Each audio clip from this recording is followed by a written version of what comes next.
Ke-43, penyesalan. Aku menutup mataku dan bersembunyi di belakang bahu suamiku. Tak sanggup rasanya melihat adegan jika sampai Mbak Susi benar-benar menghunuskan pisaunya pada Pak De Parmin. Astagfirullahaladzim, ucap seorang pelayat di sampingku. Setelah beberapa saat aku baru berani membuka mataku. Ternyata Mbak Susi sedang diamankan oleh para bodyguard suamiku. Pantas saja jika dari tadi aku tak mengenali para bodyguard. Mereka memakai baju koko hitam juga peci. Biasanya kan pakai setelan jas hitam juga kacamata hitam. Aku dan suamiku memberanikan untuk maju, memecah kerumunan. Terlihat Mbak Susi justru sekarang tubuhnya luruh di lantai dan menangis terseduh. Sementara Pak De Parmin dan Bude kini berada di samping jenazah Nena. Mereka berdua terlihat sangat terpukul dengan kematian cucu pertama mereka. Tak lama berselang, prosesi pemakaman Nana dilangsungkan. Mbak Susi menatap tajam pada nisan kayu yang tertulis nama anaknya. Namun, itu hanya sebentar. Mbak Susi kemudian melenggang pergi, bahkan sebelum prosesi pemakaman selesai. Setelah selesai, aku menyempatkan diri untuk mampir ke makam Bapak. Makam yang tiap hari Jumat biasanya aku sambangi. Seno kangen Bapak, Mbak, ucap Seno setelah selesai mendoakan Bapak. Aku peluk tubuh adikku yang tingginya kini malah melebihiku. Mbak juga kangen, jawabku sendu. Jangan sedih, nanti Bapak di sana juga ikut sedih, ucap ibu. Apa Pak De boleh mendoakan bapakmu? Fah, tanya Pak De yang baru sampai di makam Bapak bersama Bude juga Seno. Tentu saja boleh Pak De. Pak De kemudian mengambil sisi di sebelah kanan makam Bapak. Pak De berjongkok seraya menengadahkan kedua tangannya, kemudian mulai melafalkan doa untuk Bapak. Maafkan aku Parjo, maaf, seharusnya aku jadi kakak yang baik buat kamu. Tapi aku terlalu iri denganmu. Aku iri. Dari kecil kamu yang lebih disayang Bapak sama Ibu. Aku iri kamu dapat warisan tanah yang lebih strategis dibanding aku. Aku iri. Sampai aku lupa kamulah saudaraku satu-satunya. Aku iri sampai aku kehilangan hati nurani. Pak De Parmin menangis menutup muka dengan kedua tangannya. Sekarang aku harus bagaimana Parjo? Aku tidak bisa meminta maaf langsung padamu. Aku tidak bisa bertemu lagi denganmu. Andaikan waktu dapat diputar, aku tidak akan bersikap kejam kepadamu. Sekarang aku harus bagaimana?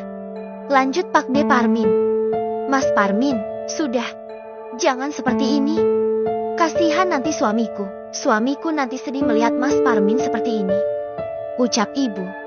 Tapi aku belum sempat meminta maaf pada Parjo. Ma, bahkan sampai akhir hayatnya, aku tidak tahu apakah Parjo sudah memaafkan aku atau belum. Sudah Mas, hari itu sebenarnya Bapak mau jenguk Mas Parmin ke penjara, tapi malah jatuh di kamar mandi, sambung ibu. Ya Allah Parjo, seru Pak De Parmin sambil memeluk nisan Bapak. Kami semua menatap Pak De Parmin, membiarkannya meluapkan rasa yang selama ini dipendamnya. Penyesalan memang datangnya belakangan, tapi itu lebih baik daripada tidak sama sekali. Fah, aku belum sempat ke rumah Bude Ratmini, ucap Mbak Nisa saat nyusul ke rumah ibu. Mbak Nisa memang tadi sedang keluar kota, jadi tadi hanya mengabari lewat telepon saja. Ya udah, ayo aku antar ke rumah Bude, usulku. Aku ikut ya. Pintar Rizka. Kamu juga belum ke sana, Riz? Tanya Mbak Nisa. Ya belumlah, tadi jagain si kembar. Enggak mungkin juga tadi dibawa ke rumah Bude, sahut Rizka. Birati ikut enggak? Mumpung si kembar tidur, tawar Rizka. Nanti si kembar sama siapa? Tanya Birati. Sama saya, sama Senu juga. Udah, kalau kalian mau ke sana buruan pergi. Mumpung belum terlalu malam. Titah ibu. Akhirnya aku, Rizka, Mbak Nisa serta Birati berjalan bersama ke rumah Bude. Sementara suamiku istirahat dulu di rumah ibu. Nisa turut berduka cita ya Bude. Maaf Nisa baru sempat kesini, ucap Mbak Nisa saat sampai di rumah Bude. Enggak apa-apa, Non Nisa, jawab Bude. Pak, kenalin, ini namanya Non Nisa. Dia majikan ibu.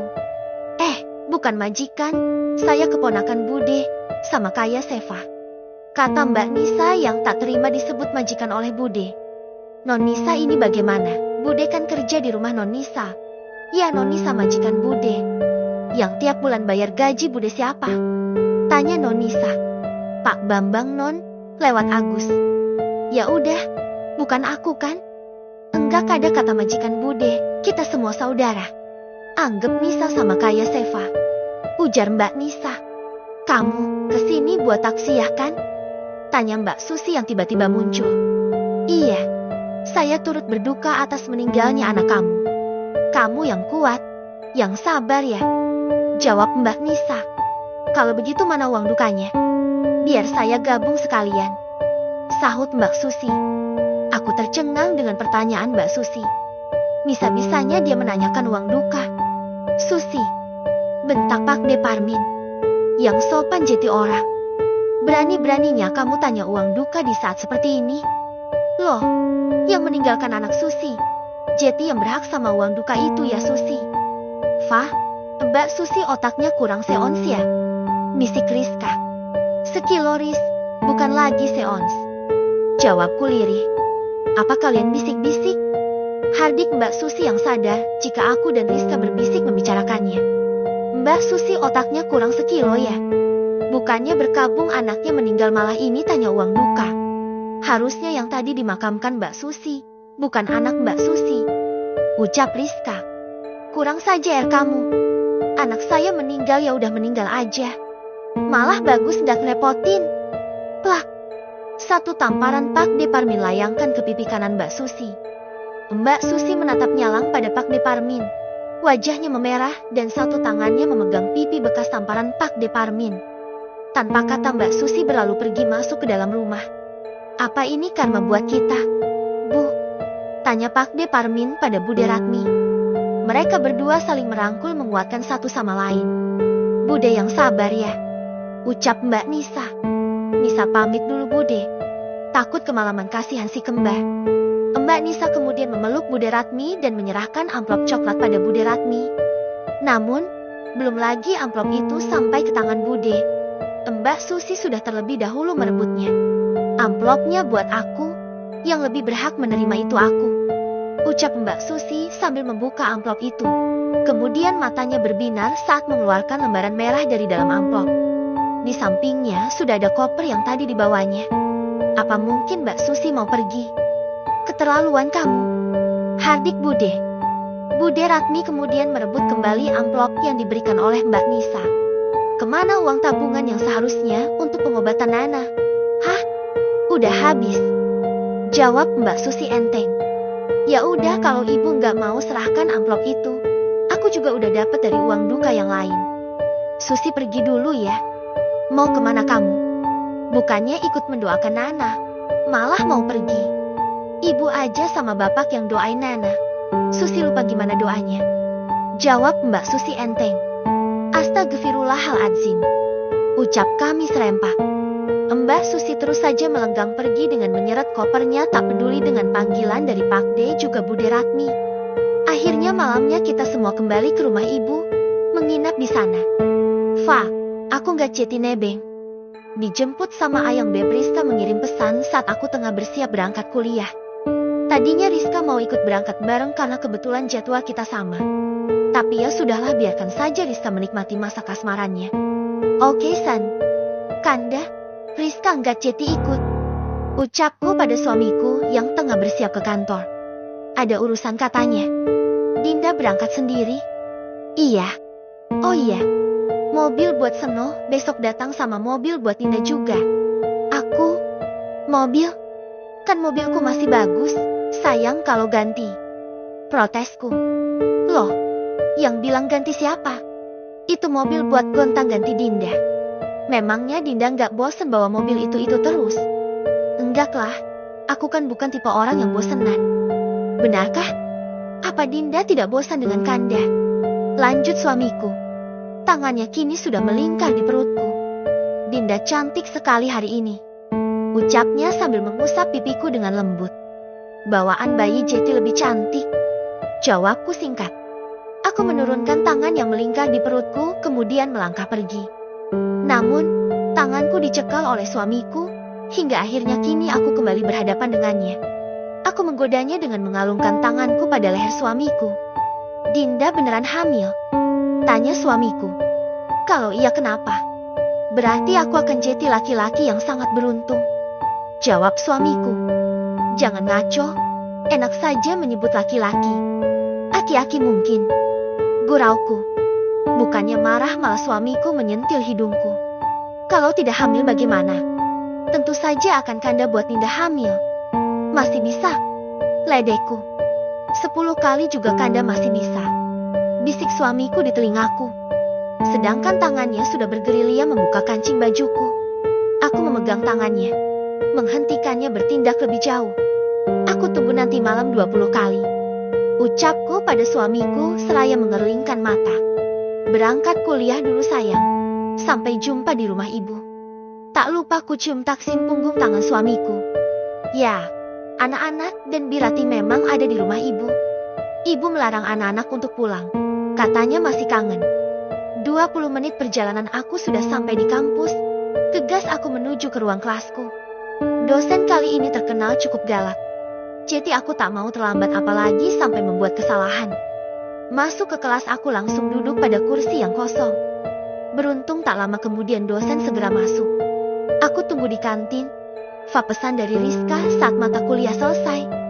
Segera aku menuju ke kantin yang letaknya tidak jauh dari kelasku. Begitu sampai di kantin Rizka sudah ada di meja paling pojok. Sendirian aja Neng. Ledekku pada Rizka. Iya bang, abang. Godain aku dong. Ucap Rizka dengan suara dibuat mendayu-dayu. Hi, geli aku denger nyaris. Kamu duluan yang mulai. Udah pesan belum? Tanyaku pada Rizka. Udah, tapi minum aja. Meos makan. Jawab Rizka. Fah, Kazaki dari tadi lihatin kamu terus loh. Ucap Rizka. Aku tak terlalu menghiraukan ucapan Rizka. Bodoh amat sama Zaki. Fah, itu Kazaki lihatin kamu terus. Pulang Rizka. Biarin aja. Memangnya kenapa? Naksir kali sama kamu, Fa. Emang. Jawabku singkat. Rizka memang belum aku ceritakan tentang Zaki, jadi dia tidak tahu kalau Zaki sempat mengutarakan perasaannya padaku. Pak Bagas datang tuh. Ucapku seraya menunjuk Pak Bagas yang berjalan menuju ke arah Rizka dan aku. Assalamualaikum. Sapa Pak Bagas. Waalaikumsalam. Pak Bagas kemudian mengambil tempat duduk di sebelah kananku. Berasa kayak obat nyamuk aku deh. Astaga, baru aja sekali udah bilang obat nyamuk. Aku udah berapa tahun? Fa, sanggah Rizka. Ada benernya juga tuh anak kalau ngomong. Sejak menikah Rizka selalu ada buat aku. Bukan lagi jadi obat nyamuk, tapi udah nempel kayaknya. Pak Bagas nggak lagi hilafkan lamar Rizka. Tanyaku pada Pak Bagas. Sementara Rizka sudah melotot dengan pertanyaan yang aku ajukan pada kekasihnya itu. Aku suka Rizka, Fah. Serius. Jawab Pak Bagas. Titip Rizka ya. Biarpun dia seperti itu, tapi dia kesayangan kami semua. Menyakitinya sama dengan menyakiti kami. Misal Rizka buat kesalahan, pulangkan Rizka dengan baik-baik, jangan sakiti dia. Emangnya aku barang sampai dititipkan? Protes Rizka. Pasti Fa, pantang bagiku untuk menyakiti wanita. Jawab Pak Bagas. Apa kalau kalian menikah, Pak Bagas akan melarang Rizka untuk bertemu denganku? Tanyaku serius dengan Pak Bagas. Jujur aku takut jika akan jauh dengan Rizka. Biarpun dia suka nyeleneh, tapi dia sahabatku yang terbaik. Syarat utama Rizka menerima lamaranku adalah tidak menjauhkannya denganmu, Fa. Ucap Pak Bagas. Aku menyanggupinya. Aku tak akan menjauhkan kalian. Justru aku berharap aku juga bisa jadi sahabat kamu. Fa, bukankah mencintai seseorang tidak berarti merubah apa yang sudah ada? Aku terenyuh dengan syarat yang diajukan Rizka. Sahabat tanpa syarat. Sahabat yang tak pernah meninggalkanku saat aku terpuruk ataupun terluka. Sahabat yang membawaku dalam dunia tawanya. Ah, aku sebel kalau harus ngomong serius. Pulang Yaks. Ajak Rizka. Kalian duluan. Mendadak aku pengen ke toilet. Akhirnya Pak Bagas dan Rizka pulang duluan. Lagian kalaupun pulang bareng juga bawa mobil sendiri-sendiri. Aku melangkah menyusuri koridor untuk sampai ke toilet. Kalau bukan rasa dikandung kemihku, meos banget harus ke toilet. Langsung saja aku menuju ke salah satu toilet yang kosong. Tumben ini kenapa sepi banget? Apa Kenapa aku spesial ya? Jeti dikasih rasa pengen pipis di jam yang sepi. Tak butuh waktu lama untuk aku di dalam toilet. Ngapain coba? Nggak ada indah-indahnya. Yang ada malah horor. Kembali aku harus melewati koridor yang terasa semakin sepi. Tak kujumpai mahasiswa lain saat aku melewatinya. Aku sedikit senang saat mendapati seorang mahasiswa sedang berkumpul di depan ruang kelas. Hai, Fa. Sapa seseorang yang baru keluar dari kelas. Ah, kenapa harus ketemu Zaki sih? Oh, hai. Jawabku sambil terus melangkah. Mau kemana? Kenapa buru-buru? Tanya Zaki. Dia berlari dan mengejarku. Aku semakin mempercepat langkahku. Perasaanku mengatakan kalau Zaki punya niat tidak baik padaku. Tunggu dulu dong, Fa. Ucap Zaki yang sudah berdiri di depanku dan memotong langkahku. Mau tidak mau aku pun berhenti. Sementara teman-teman Zaki yang tadinya ada di depan kelas kini sudah berdiri di belakangku. Apa mau kamu? Aku cuma mau kamu, Fa. Mau kamu menerima cinta aku. Udah gitu aja. Deal kamu ya. Bukankah aku sudah bilang kalau aku sudah punya suami dan punya anak? Maksudmu suamimu yang sudah tua itu? Tanya Zaki dengan menyunggingkan bibirnya. Itu kamu tahu. Seharusnya juga kamu sadar diri. Ayolah, enggak usah munafik. Kamu cuma jadikan dia sugar daddy kan? Zaki mulai mencibirku. Dikira aku wanita yang hanya mencintai harta suamiku saja. Kamu salah. Aku tulus mencintai suamiku. Aku bahagia bersamanya. Dan kamu, jangan coba-coba menggangguku. Aku akan berteriak kalau kamu tetap berada di depanku. Ancamku pada Zaki. Hahaha, silahkan saja berteriak. Tidak akan ada yang mendengar. Semua kelas sudah sepi. Dan para bodyguard kamu juga pastinya tidak akan masuk ke dalam kampus kan? Jawab Zaki. Guys, bawa dia ke gudang. Perintah Zaki. Aku mundur mendengar perintah Zaki pada teman-temannya. Namun begitu mundur aku justru menabrak salah satu temannya. Dia mendekapku dari belakang.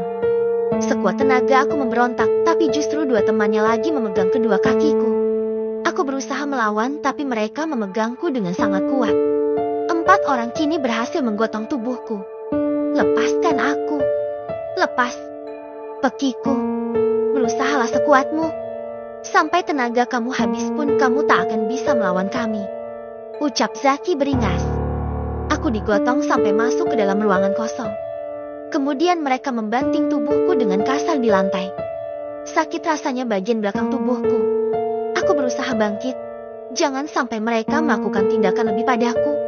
Selamat bersenang-senang, Sak. Aku jaga di luar. Ucap salah satu teman Zaki. Di ruangan ini kini hanya ada aku dan Zaki. Zaki kini melepas jas alma mater yang dikenakannya. Melepas kancing kemeja yang digunakannya. Aku melihat sekeliling berusaha mencari jalan keluar ataupun alat yang bisa aku gunakan. Sial. Ini hanya ruangan kosong. Ventilasi juga sangat tinggi, tak mungkin aku menggapainya. Tasku. Ah iya, di mana tasku? Apa mungkin terjatuh? Ponselku ada di dalam tas.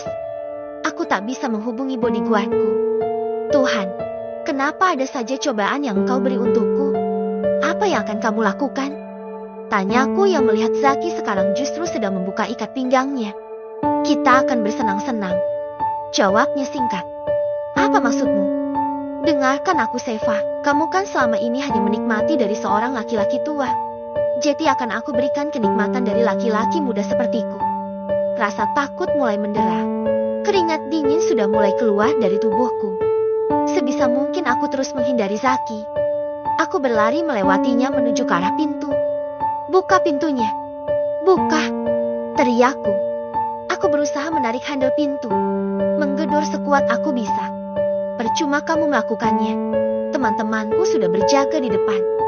Ucap Zaki. Tangan Zaki mulai meraba punggungku. Jijik sekali rasanya. Aku menepis tangannya kemudian berlari menjauh. Kemana lagi aku harus menyelamatkan diri? Tidak ada celah untukku berlari menghindar. Zaki terus mengejarku. Sampai akhirnya dia berhasil meraih baju bagian belakangku. Mau kemana lagi sayang? Bisiknya di dekat telingaku. Aku mohon, lepaskan aku. Ucapku memohon. Air mata kini sudah membasahi pipi. Aku takut sekali. sangat takut. Dia berusaha menyentuh pipiku, tapi aku kembali menepis tangannya. Tidak usah pura-pura menolaknya, Fah. Ayolah turuti saja kemauanku, ucap Zaki. Zaki kemudian mendorongku sangat kuat hingga kepalaku terbentur tembok. Aku membalikan badanku, mengiba kepadanya berharap dia mau melepaskanku. Dengarkan aku baik-baik. Di luar sana, teman-temanku menunggu giliran untuk menikmatimu. Jeti, tidak usah bertele-tele dengan menolakku, ucap Zaki. Ucap Zaki persis di depan mukaku. Refleks aku menampar pipinya. Darah segar mengalir di sudut bibirnya. Bukannya dia kesakitan, tapi justru menyunggingkan bibirnya. Zaki menarik bagian depan bajuku, berusaha membuka kancing bajuku secara paksa. Sekuat tenaga aku mempertahankannya. Enggak usah sok suci kamu, teriak Zaki. Dengan tangannya dia berhasil mengoyak baju yang aku kenakan, hingga membuat bahu bagian kananku terlihat. Ya Tuhan, lindungi aku. Selamatkan aku.